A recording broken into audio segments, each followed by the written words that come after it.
Start.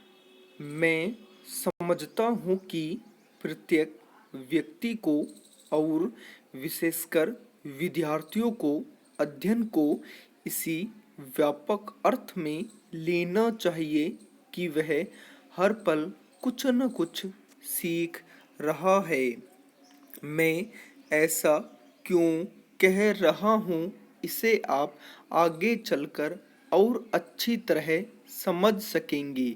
यहाँ पर इतना ही बताना पर्याप्त होगा कि पढ़ने के दौरान जब हमारा मस्तिष्क किसी बात को ग्रहण करता है तो उसके ग्रहण करने की क्षमता इस बात पर निर्भर करती है कि आपने अपने मस्तिष्क को किस तरह का बना रखा है।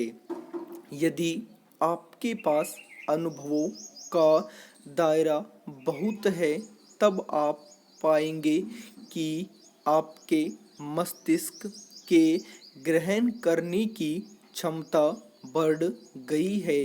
निश्चित रूप से यह अनुभव जीवन का अनुभव होता है, पुस्तकीय अनुभव नहीं। और जीवन के अनुभव देखने, सुनने, सोचने, समझने और बात व्यवहार करने से आते हैं। अधिकांश लोग इन बातों की उपेक्षा कर देते हैं। उनके लिए केवल पुस्तक पढ़ना ही सच्चा अध्ययन करना है।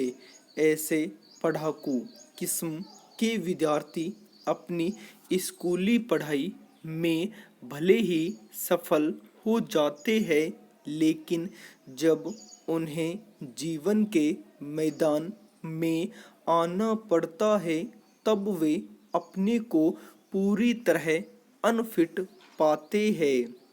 ऐसे लोगों का असफल होना पक्का है। वे सोचते हैं कि मैं पढ़ने में इतना तेज था, लेकिन जिंदगी के इस मैदान में इतना फिसड्डी सिद्ध क्यों हो रहा हूँ। उनके इस फिसड्डीपने का बहुत सीधा सा उत्तर यही है कि उन्होंने अपने अध्ययन को केवल पुस्तक तक सीमित कर दिया।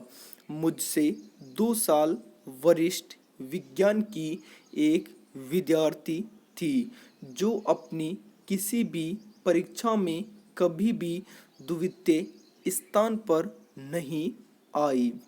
लगता था कि प्रथम स्थान उनके लिए आरक्षित है, लेकिन वे अब एक हायर सेकेंडरी स्कूल में पढ़ा रही है। क्यों? शायद उत्तर आपको मालूम हो गया होगा। इसीलिए मेरा आपसे पहले अनुरोध यही है कि आप अध्ययन को विस्तृत अर्थ में लें। पैरा, हम अध्ययन का मुख्य उद्देश्य कुछ सीखना को ही समझते हैं, जबकि यह यहीं तक सीमित नहीं है। अध्ययन करने के पीछे कई कारण हो सकते हैं। यहाँ तक कि जब एक ही पुस्तक को अलग अलग व्यक्ति पढ़ते हैं, तब उनके पढ़ने के उद्देश्य अलग अलग होते हैं। वस्तुतः हम किसी पुस्तक को कैसे पढ़ें या किसी का अध्ययन कैसे करें, यह बहुत कुछ इस बात पर निर्भर करता है कि उस पुस्तक को पढ़ने या उसके अध्ययन करने के पीछे हमारा उद्देश्य क्या है। उदाहरण के लिए, आप हिंदी साहित्य के विद्यार्थी हैं और प्रेमचंद का उपन्यास गोदान पढ़ रहे हैं। इस उपन्यास की प्रशंसा सुनकर आपके पड़ोसी ने भी उस उपन्यास को पढ़ा, जो हिंदी साहित्य का विद्यार्थी नहीं है। आपने इसे इसलिए पढ़ा क्योंकि यह आपके विश्वविद्यालय के पाठ्यक्रम में शामिल है। निश्चित रूप से आप इस उपन्यास को उपन्यास की तरह नहीं बल्कि एक किताब की तरह पढ़ेंगे। आप उसे समीक्षात्मक ढंग से समझेंगे और महत्वपूर्ण बातों को याद करेंगे, जबकि आपके पड़ोसी को इस तरह पढ़ने की ज़रूरत नहीं है। उन्होंने उपन्यास को केवल आनंद के लिए पढ़ा है। स्वाभाविक है कि उनके पढ़ने का तौर तरीका आपसे बिल्कुल अलग होगा।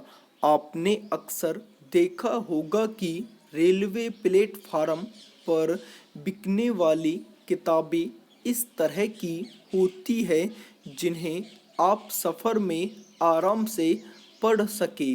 किताबें आपके लिए अलग से स्टडी रूम की मांग नहीं करती। संपूर्ण विराम।